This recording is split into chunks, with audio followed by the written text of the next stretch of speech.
Velkommen til min lille demonstration af intelligent togveje på Helsingør Station. Mit lille modeljernbaneprojekt, som nu har varet noget tid, og det bliver konstant forbedret. Det har været lidt vanskeligt for folk at betjene stationen, og derfor har jeg så prøvet at gøre noget ved det problem. Nu kan man se, at vi har typisk 2 spor her. Et, som vi sender tog på, og et, som vi modtager tog på. I virkelighedens verden vil det være tog til København og tog fra København.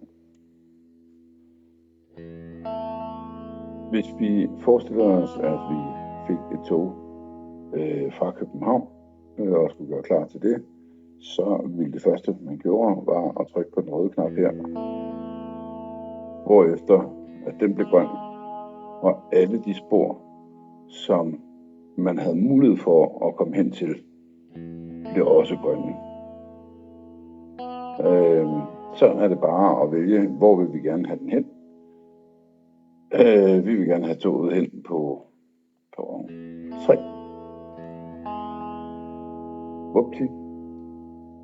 Så har den sat sporvejen hele vejen fra indkørsel på stationen, op over, hen og op over og ind på perron 3. Nemmere kan den nærmest ikke blive. Hvad der så er lidt mere intelligent, fordi den her del, den har man sådan set før. Men hvad der så er intelligent, det er, at når man klikker på perron 3, fordi toget skal afgå,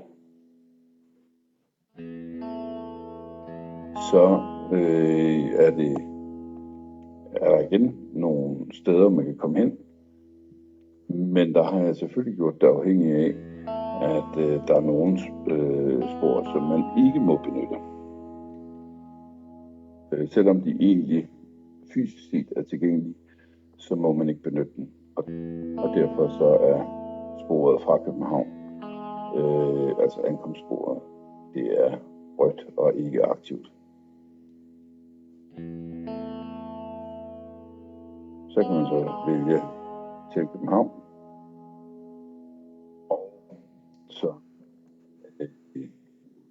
er det klart. Hvis man ligeledes, hvis man prøver et vilkår et andet sted på banen, så kan man sige, jamen okay, vi vil gerne fra Rundetbanen, hvilket spor kan vi nå der?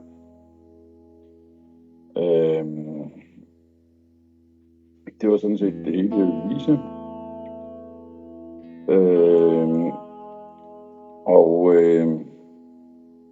Så jeg siger tak.